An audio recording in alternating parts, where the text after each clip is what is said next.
السلام عليكم ورحمة الله وبركاته. أغلى اخوات في الدنيا، عاملين ايه؟ وحشني وحشني وحشني وحشني. النهاردة بقى قلت اخلل معاكم الليفت.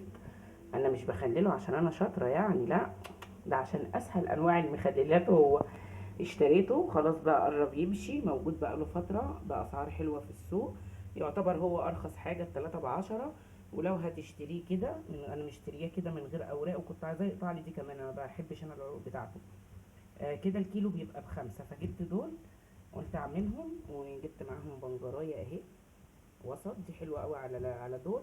كمان كان المفروض اجيب اصغر من دي، لان دي هتخليه لونه هيبقى فشياكه قوي، بس مش مشكله، بيدي طعم برضو حلو. طبعا الحاجات دي في ناس بتخللها، اللي هو ده، وفي ناس بتحشي الورق بتاعه.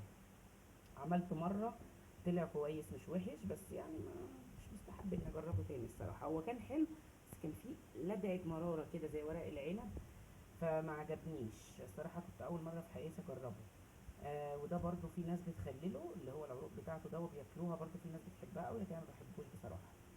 انا بحطه كده الاول، حطيته في الحوض، دلقت عليه ميه علشان الطينه دي ما تاخدش وقت معايا. يعني انا بقطع اصلا دي كلها، يعني دي كلها كده انا بقطعها، بس عشان خاطر ما يبقاش فيه طينه، ما بقشرهوش ولا حاجه.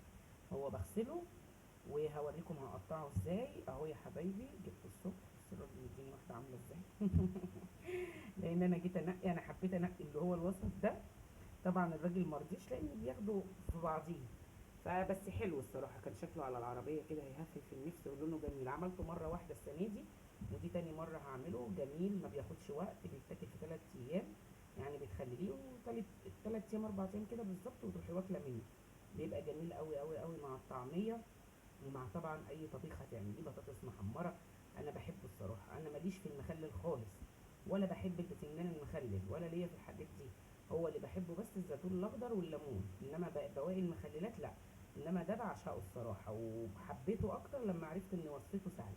خليكم معايا، هغسله وهقطعه وارجع لكم عشان الفيديو ما يطولش عليه. حبايب قلبي، قطعناه اهو زي ما قلت لكم، بعد ما غسلته كويس قوي قوي قوي، واتاكدت ان ما فيهوش طينه خالص، لان بيبقى فيه طبعا طينه من الارض. غسلته كويس، وبقطع الحته البيضه اللي انا وريتها لكم في اول الفيديو اللي بيبقى فيها طينه. بصوا بقى، في طريقتين: يا اما تقطعيه منه على البرطمان على طول اللي هتعملي فيه، وعلى الوش تحطي اللي انت هتحطيه، سواء ميه، ملح، شطه، خل، معلقه سكر، عشان يفضل يعني مقرمش معاكي لاخر واحده، وما يتبلش بسرعه. يا اما تعمليه كده في طبق، وتسيبيه 5 دقايق، ترش عليه ملح ابيض، بيدبل شويه، فما ياخدش. يعني لو عندك البرطمان صغير وشك ان هو مش هيكفي، فلما بتسيبيه كده بينزل ميته، بيدبل من الملح الابيض، فما بياخدش معاكي كتير. لان كده كده لما بتيجي تحطيه في البرطمان بيبقى مليان. لو كده بصيتي بعديها بشويه، الملح بيخليه يدبل، فهتلاقيه نقص. فانا دلوقتي انا مش هقعده على فكره ولا حاجه. انا بس هغدي العيال عشان ابوهم جه، وهسيبه كده بس في الطبق يعني 10 دقايق لحد ما احط لهم ياكلوا، واروح حاطاه في البرطمان على طول. ومعايا البنجرايه اهي، يا دوبك بس قطعتها من هنا ومن هنا، لسه هقشرها واغسلها كويس، بس عشان جنجون كانت رايحه ترميلي الزباله، فقطعت لها العروق بتاعتها.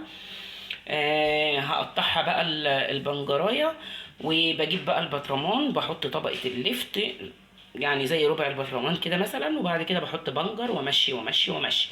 كنت بعمل ايه تاني بقى قبل كده؟ كنت بمسك البنجرايه بقطعها، واحطها في الخلاط، واحط عليها ميه، بحيث ان يكون لونها لما تتضرب في الخلاط هتنزل اللون بسرعه، غير ما اقطعه قطع. بس عادي ما بيفرقش، تعملي كده تعملي كده، في تلك الحالتين زي الفل وشغال. انا بقطعه عادي. وكل ما بخش المطبخ بجيب البطرمان، واروح ترك ترك ترك ترك رجعه، عشان اللون يبقى متوحد. حلوه متوحد دي. تمام، هطلع البطرمان دلوقتي، اغسله واعمله على ما واحطه، وارجع لكم تاني قبل ما تسمعوا احمد وهو بيعيط. ايه يا بودي، معلش معلش، محمد ضربه. حبايبي كده خلاص اهو، عملت في البطرمان، ومليته على الاخر. وده كان باقي البنجر بتاعنا، حطيته بقى على الوش ده، غير اللي انا حطيته طبعا جوه. حطيت بقى ميه وملح وشطه وسنه خل ونص معلقه سكر او معلقه صغيره سكر، ودلوقتي هحط كيس وهغطي بقى البرطمان وهفتح عليه كمان 3 4 ايام هيكون ان شاء الله استوى. وكل ما اخش المطبخ ارجه يعني واقلبه كده علشان اللون يبقى من فوق ومن تحت نفس الدرجه. يلا يا حبايبي، ما تنسوش اللي مش مشترك في القناه يشترك وتحطوا اللايك. سلام عليكم.